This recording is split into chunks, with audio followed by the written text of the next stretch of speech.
ભાજપનો બેટી બચાવો બેટી પઢાઓનો નારો ખોખલો જોવાઈ રહ્યું છે। હવે સવાલ ઉઠી રહ્યા છે, બેટી કોનાથી બચાવે? વડોદરા શહેરના કારેલીબાગ પોલીસ સ્ટેશન સામે આવેલી ન્યુરા ગર્લ્સ સ્કૂલમાં વિદ્યાર્થી સાથે પટાવાળાએ છેડખાની કરી એ ઘટના સામે આવી।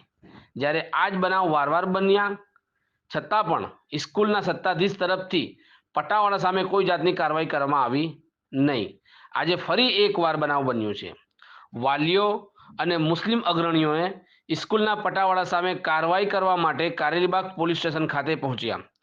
મુસ્લિમ અગ્રણીઓ અને એડવોકેટ અજીમ શેખે સમાચાર એક્સપ્રેસને જણાવ્યું હતું કે પટાવાળા સામે પોસ્કોનો ગુનો દાખલ કરે અને અજીમ શેખે વધુ એમ પણ જણાવ્યું હતું કે જ્યારથી ભાજપ સત્તામાં આવી છે ત્યારથી રેપના કેસોમાં વધારો થયો છે।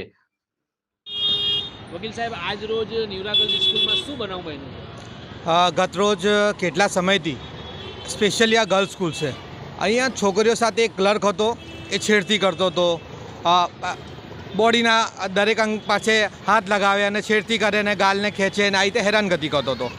છોકરીઓ દ્વારા પ્રિન્સિપલને ટીચર્સોને વારંવાર રજૂઆત કરવામાં આવી, તેમ છતાંય કોઈ પગલાં લેવામાં નથી આવ્યા।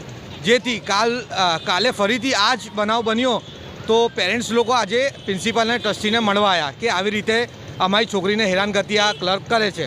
તો પ્રિન્સિપાલે એવું કીધું કે આ છોકરાને અમે કાઢી મૂકીએ છીએ, સસ્પેન્ડ કરી દઈએ છીએ, હાથથી નીકાળી દઈએ છીએ। તો અમે કીધું કાયદેકીય રીતે શું, તો અમે તો ફરિયાદ કરીશું। તો પ્રિન્સિપાલે કે તમારે જે કરવું હોય તમે કરી શકો છો। તો અમે આજરોજ કારેલીબાગ પોલીસ સ્ટેશનમાં છોકરીઓને લઈને જે છેડતીનો જે બનાવ થયો છે, જે છોકરીઓ સાથે જે એક બનાવ છે એના લીધે આજરોજ અમે ફરિયાદ આપેલી છે। શું લાગે તમને, પોલીસ કઈ કાર્યવાહી કરશે? કેવું લાગે? અમે પીઆઈ સાહેબને રજૂઆત કરી છે આવી રીતે, અને પીઆઈ સાહેબે સીસીટીવી ફૂટેજ પણ મંગાવ્યા છે અને ન્યાયની માંગ અમે કરી છે કે સાહેબ આજે 15-14 વર્ષની છોકરીઓ છે, આજે અમે છોકરીઓને સ્કૂલમાં મોકલીએ છીએ ને આવી રીતે બનાવ બનતા હોય છે।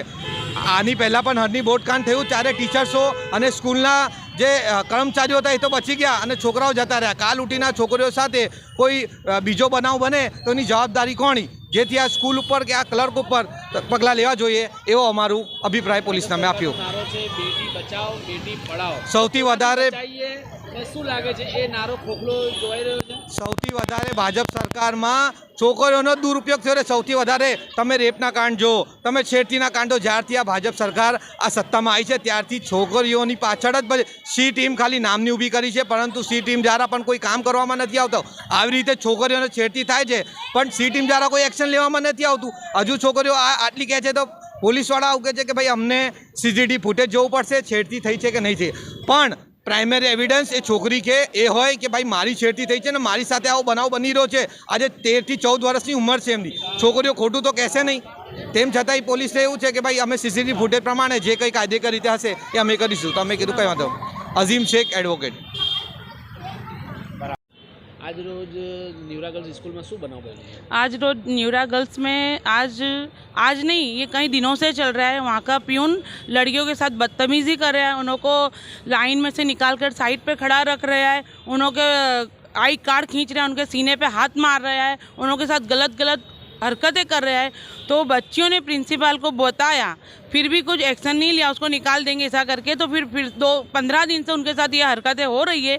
तो आज उनके पेरेंट्स प्रिंसिपल के पास आए और हम लोग कारेलीबाग पुलिस स्टेशन में फरियाद करने आए। सुना है कि ये बार बार ऐसी हरकतें हो रही है, हाँ। उसके बाद भी पुलिस या अपने स्कूल के मैनेजमेंट की तरफ से कोई कार्रवाई नहीं हो रही है? हाँ, नहीं, अभी तक तो कोई कार्रवाई नहीं हुई है। आज बच्चों के पेरेंट्स ने हल्ला बोला है, तब जाके प्रिंसिपल और वहाँ के जो भी है ट्रस्टी वो लोग सब आकर कारेलीबाग में हमारे को सपोर्ट कर रहे हैं। क्या लग रहा है आपको, कारेलीबाग पुलिस आपकी मदद करेगी? हाँ, करेगी, क्यों नहीं करेगी? बच्चों का मामला है तो जरूर करेगी ना।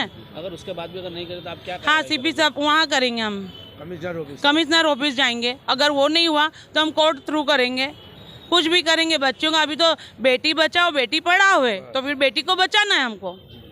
क्या नाम आपका? संजीदा सैयद।